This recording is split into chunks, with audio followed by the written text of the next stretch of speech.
Hi, my name is Christian Walsh, and I'm here to talk with John about his movie Get Out. So I decided to pick the movie Get Out just because, first of all, it's a thriller and I love it. And this movie hmm starts out with a couple, Chris and Rose. Chris is a black male and Rose is a white female. And it practically starts with them just date. They're in a relationship, and he's about to meet Rose's parents. And in the beginning, he's kind of nervous because he doesn't really know what to expect. Um, Chris is obviously nervous because when he's meeting the family, he doesn't know if they're going to accept him or not. But then when he gets there, he quickly kind of realizes that they're really nice and almost a little bit too nice.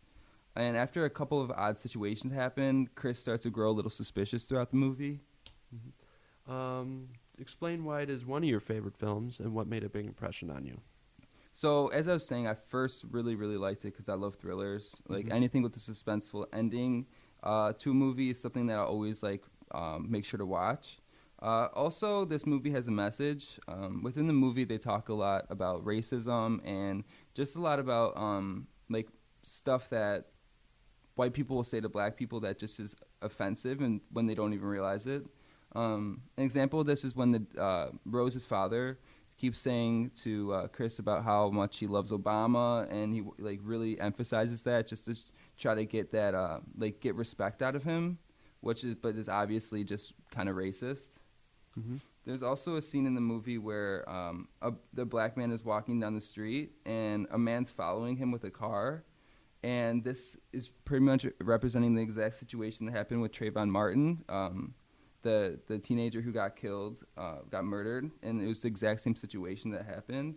So they just do tackle a lot of the different situations like that that were happening during that time. Explain its genre and give the name of at least two other films. So this is a mystery thriller. So pretty much just it has it leads up to a intense ending. Some examples of this could be Inception and Shutter Island. Um, Leonardo DiCaprio is obviously the king of mystery thriller movies because Inception is starring him, which is practically just a movie where he's stuck within multiple dreams, and the concept is that you can change the real world within dreams. And also, he did another movie, Shutter Island, which is where he is an investigator going to an insane asylum island, and it's pretty crazy because he's going there thinking that he's doing research on them, but it ends up that he actually is like one of the craziest people that is on that island, and he's actually just convincing himself that he's just investigating it the whole movie, and at the end you kind of start to figure that out. Yeah, I want to go see that movie myself. It's a really good That's the movie. one with Joseph Gordon-Levitt, right? Right. Along with Leonardo Yeah. DiCaprio. Research the director. What other films has the director done, and do you see a link between the director and the film? So, who directed this was Jordan Peele. You might know him from Comedy Central on Key and Peele, which was a really popular comedy show where like they did little sketches. Get Out was actually his first movie, so it's kind of crazy because it became so popular within such a small amount of time for, especially for it being his first movie. He does add like a lot of comedic jokes, like which would be in Key and Peele within the movie. hmm So you can definitely tell like he sees inspiration in like his like upcoming like jokes and stuff like that like into the movie.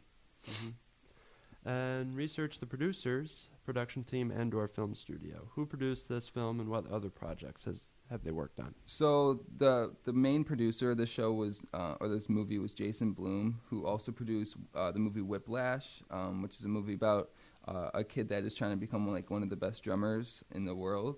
Also, Paranormal Activity, which is very popular, which I'm sure everybody knows. Yeah. It's a scary like thriller type movie. hmm He's also very good at making like low end budget films, which was perfect for Jordan Peele because this was his first movie, and it ended up actually Jason Blum won an Oscar, or he helped Jordan Peele win an Oscar for this movie because it was so successful.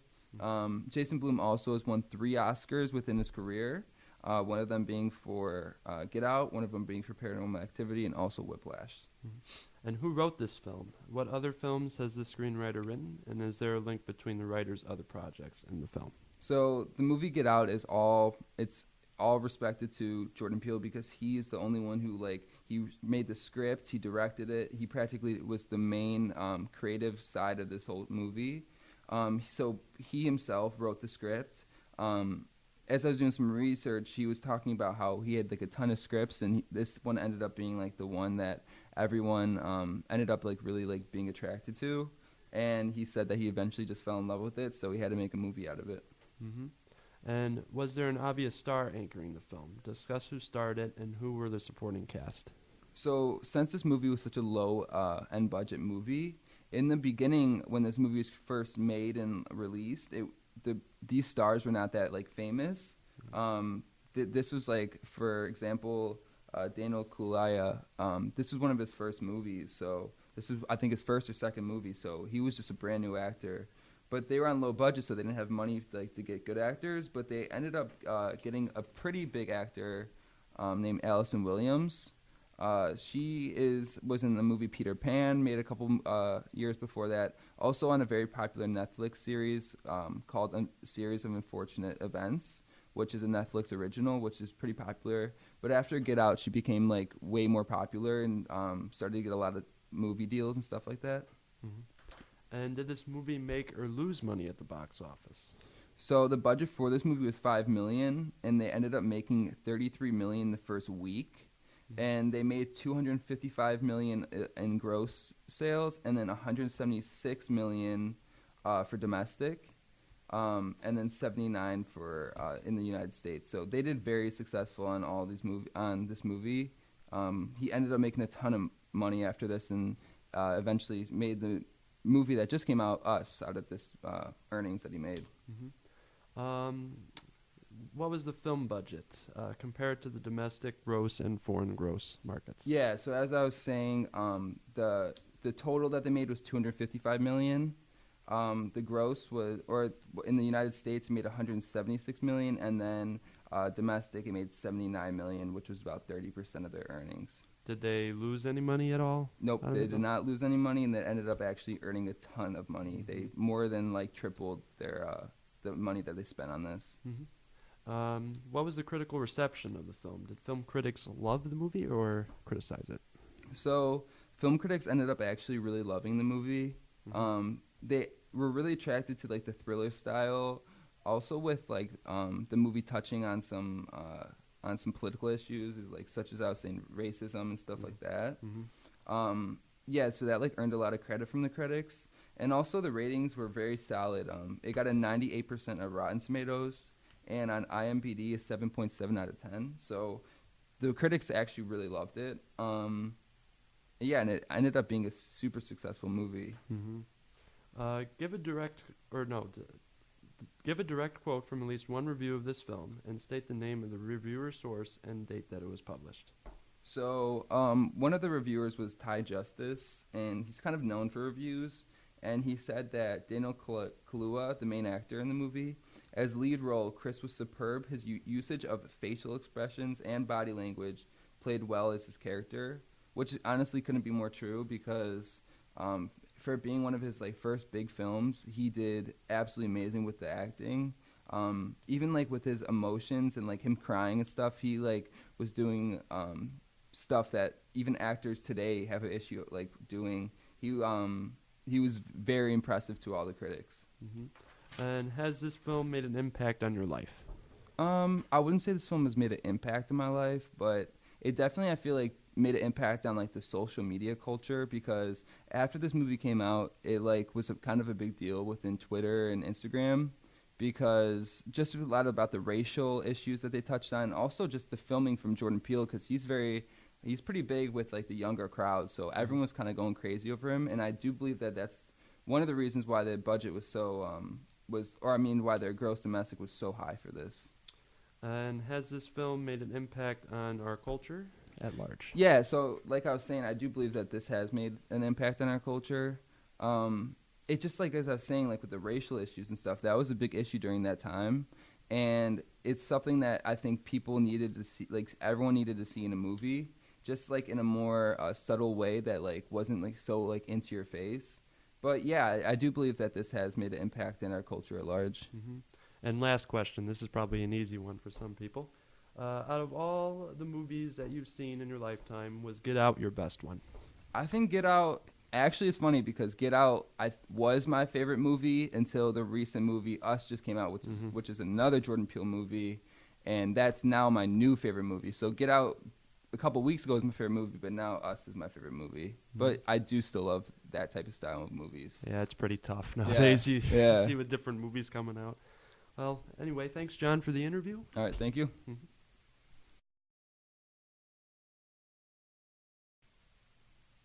So I'm here with Christian, and he's going to be talking about the movie Bohemian Rhapsody.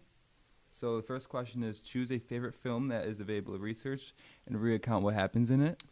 My favorite movie was Bohemian Rhapsody. It's one of my favorite films because I believe such films about true stories gives us a lasting message, whether it's a personal struggle, a societal issue, or religious beliefs. And why is it one of your favorite films, and what made a big impression on you? What made a big impression on me was how fast the newly named group Queen was growing towards success with the help of the flamboyant and personable Freddie Mercury. Yet throughout the movie it focused on how Freddie Mercury dealt with his issues on his own sexual identity in the 1980s through the party and drug scene, and along with the struggle to have a solo career. Through the movie, Freddie goes out into finding himself in this film before the movie finale, the Live Aid concert, where Freddie finally understood that he didn't need the fun, and from there he finally came to terms within himself and visited Jim Hutton, who became his life partner till his death in 1991 from bronchopneumonia and HIV-related illness. And can you explain the genre and give at least two other films in this genre that are similar? Bohemian Rhapsody is under the biography and drama category. Two other films that I picked out that were also in this genre are 42 and Hacksaw Ridge. In the movie 42, which is the story of Jackie Robinson, who broke the color barrier in Major League Baseball, he defined the odds of what a true baseball player is all about. I can only imagine how Jackie handled himself through the ordeal of the sport's racial divide. And the second movie I picked was Hacksaw Ridge. It's the story of Desmond Doss, an Army medic who refused to carry a rifle because of his Christian belief in not taking another person's life. He became a hero when he saved 75 to 100 men in an 8-hour period in the Battle of Okinawa. And before his heroic feat, his fellow troops didn't understand his stance on the issue, and they believed that Desmond was a coward, but not until that fateful day in Hacksaw Ridge, where he saved his fellow brethren and a couple of Japanese fighters. Did they finally understood who he was as a person. Okay, and who is your director of the movie, and what other films has the director done? And also, what link do you see between the director's other films and one that you're discussing? Bryan Singer, he directed Bohemian Rhapsody. The other films that he worked on previously were the X-Men franchise, Superman Returns, and Valkyrie. And although I couldn't find a link in Bohemian Rhapsody with the other films that Bryan Singer worked on, I feel the connection between Freddie Mercury and Bryan Singer is their bisexual orientation, which gave Singer an understanding of Freddie Mercury's life and times. And as you research the producers, who produced this film and what other projects has this production team done? The producer of Bohemian Rhapsody, Graham King, also produced The Aviator, Gangs of New York, The Departed, and Night at the Museum in 2009, which is the first film of Rami Malek's illustrious career as an actor. That was the first one in 2006. The story of how Rami got the part of Freddie Mercury started in Graham King's office. He met with him for 6 hours without looking at a script and going through the process of rehearsal. What Graham King did was he looked at the mannerisms of Rami Malek and how it fit between him and Freddie Mercury. In King's mind, it was like God gave him a sign to give Rami the leading role. And who wrote this film? What other films has the screenwriter written? And is there any link between the writer's other projects and this film that you can see?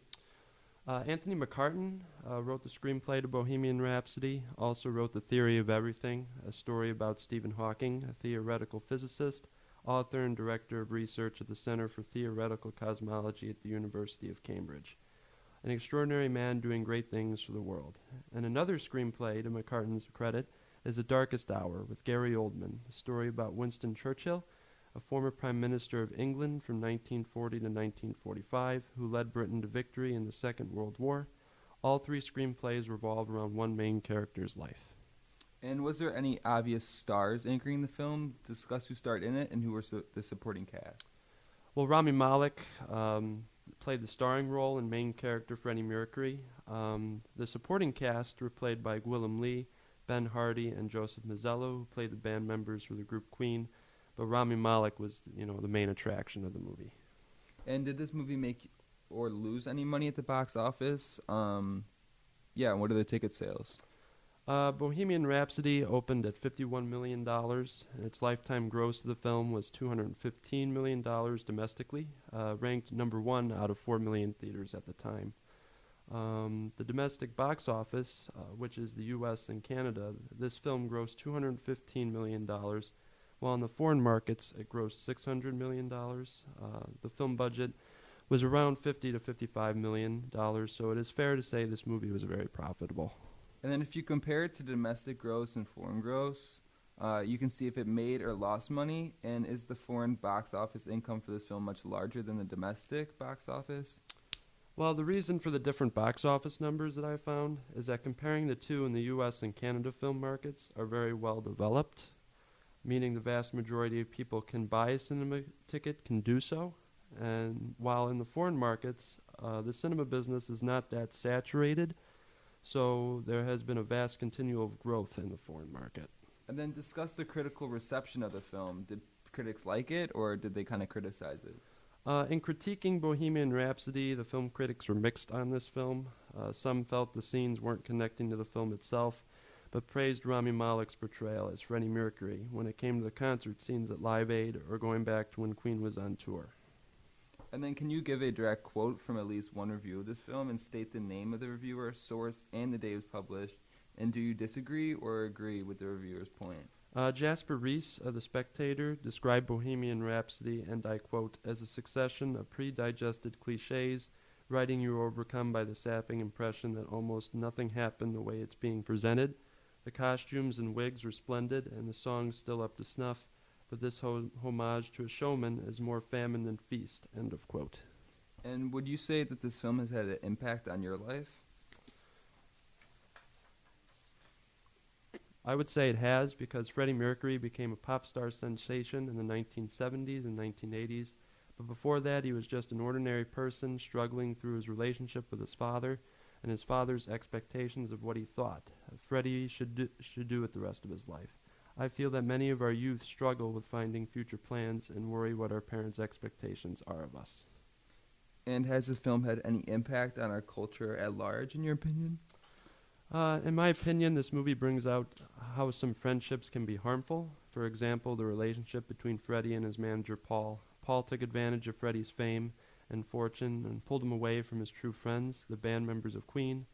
Freddie finally realized this and returned to his family, Queen.